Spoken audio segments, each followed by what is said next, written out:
vamos começar mais uma aulinha de hoje, tá? A gente vai fazer revisão aí dos nossos capítulos de química, viu? O que a gente estudou até agora e a importância de tais capítulos, viu? A gente fez aí, eu fiz pra vocês aí uma lista dos nossos capítulos e eu vou fazer aí uma análise sobre o que a gente estudou mediante esses conteúdos, tá ok? Pessoal, o capítulo que a gente estudou sobre o descobrimento da química, como ela funcionou, como foi a descoberta, a história da química, por onde ela andou, tudo isso a gente viu.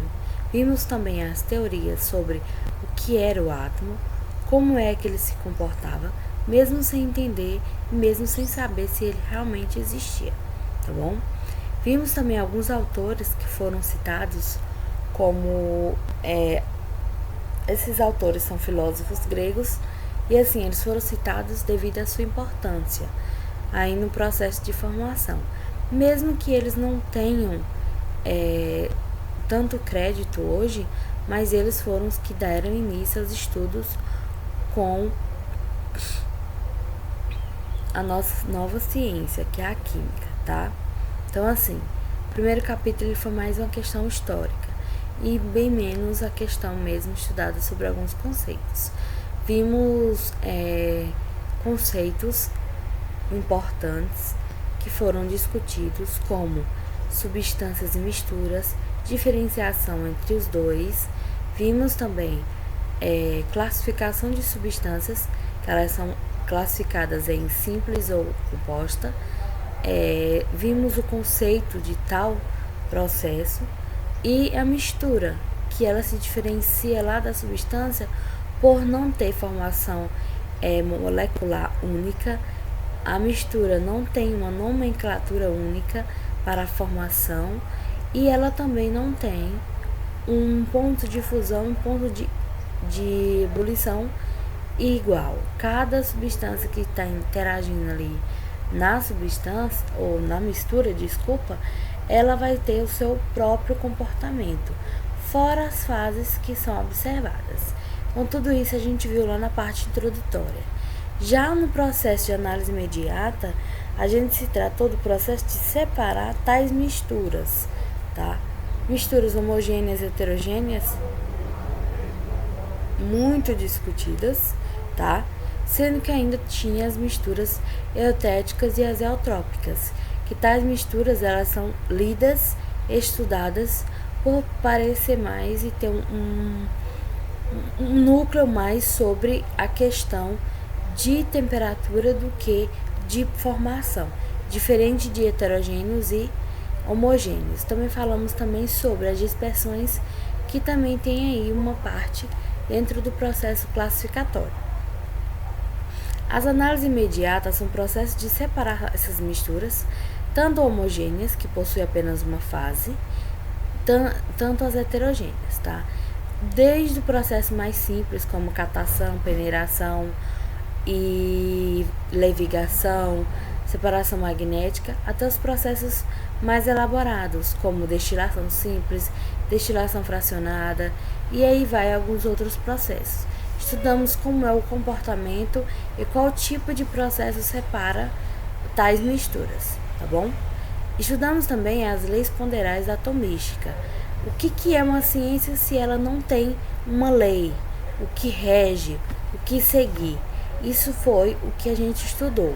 Estudamos as leis de Lavoisier, estudamos a lei de Lavoisier, que é a lei da conservação da massa. Estudamos a lei de Proust, que fala sobre as proporções definidas ou proporções múltiplas, tá? Falamos sobre as leis volumétricas, que elaborada por Gay-Lussac, falava sobre a questão do volume de tais substâncias, tá? Também falamos sobre como é a atomística, como ela funciona. Falamos sobre alotropias, falamos sobre composição do átomo, o que são isótopos, isóbaras e isótonos. Todos esses conceitos aí a gente trabalhou no capítulo 3, viu? Até entrar no capítulo 4, que falava sobre o átomo nuclear. O que é o átomo nuclear?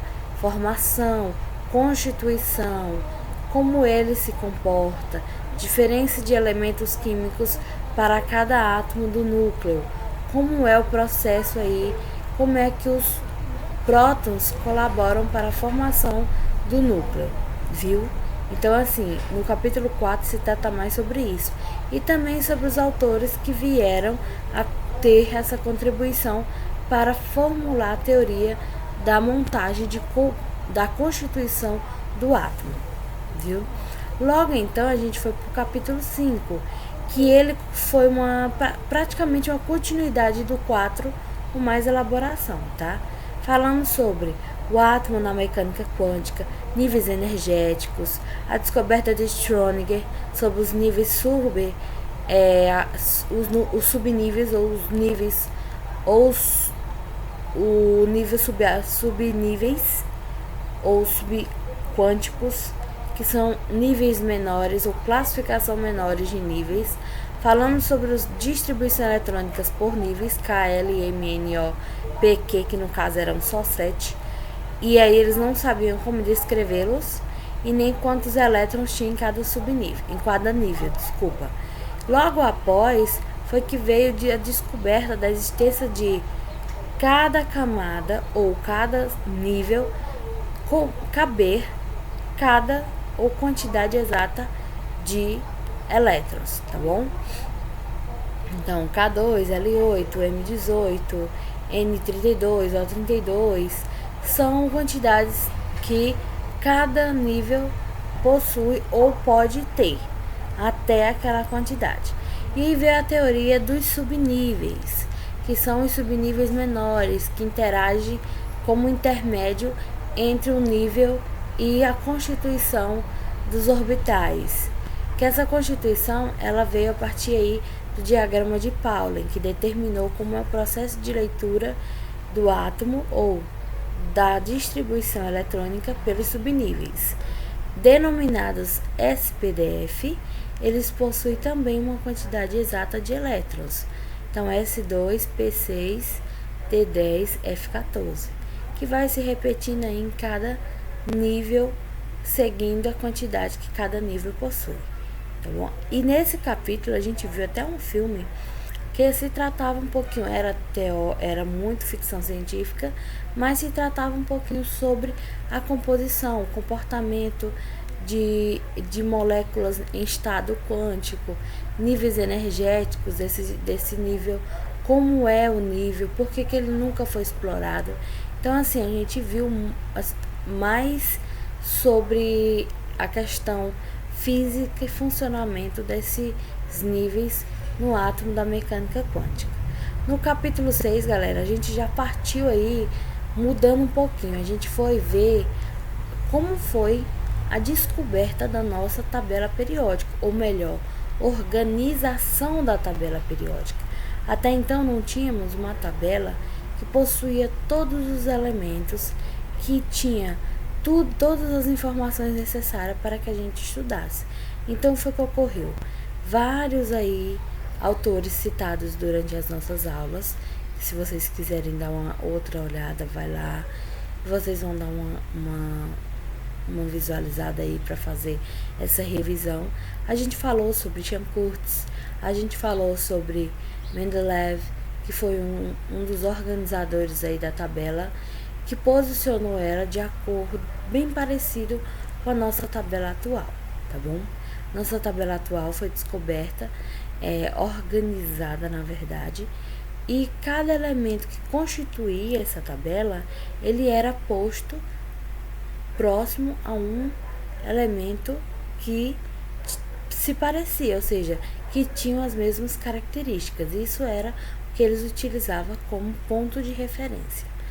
A partir daí que a gente estudou a questão da formação da tabela, como ela chegou até hoje, a gente partiu para estudar o que são as propriedades periódicas e aperiódicas, que ela constituiu entre diferenciação de núcleos atômicos, a questão da eletronegatividade, quais processos da tabela eu ia ler, a eletronegatividade, a eletropositividade.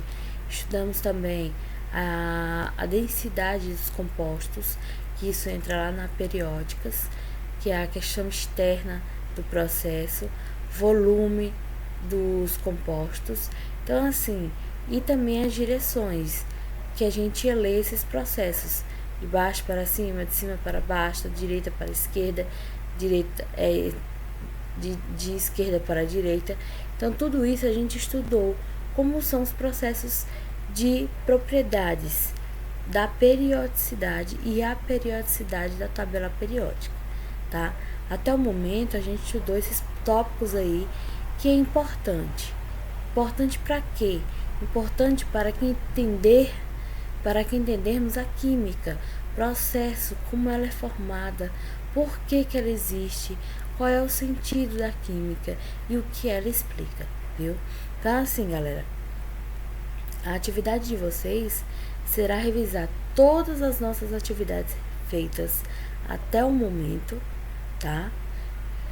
As correções já feitas, as que vocês tiveram acesso, as que não tiveram acesso, eu vou mandar para vocês, vou disponibilizar para vocês as correções, para que vocês venham estar estudando tais capítulos, tá? E expondo as suas dúvidas também, tá bom? Então, assim, até a nossa próxima aulinha, que já vai ser o nosso conteúdo novo. Então, estudem, galera, e dê uma revisada aí para saber se ficou tudo ok nesses capítulos que a gente estudou, tá? Então, até a próxima aula. E acesse a plataforma também. Lá tem vídeo aula, tem muita discussão sobre os temas. Revisem novamente as aulas, se precisar, no YouTube, as que a gente ficou gravando depois. E leia os lembretes que a gente viu dos primeiros capítulos que estudamos em sala de aula, tá? Então, até a próxima aula, viu? E estudem, tá bom? Estarei aqui para tirar todas as dúvidas de vocês, tá bom?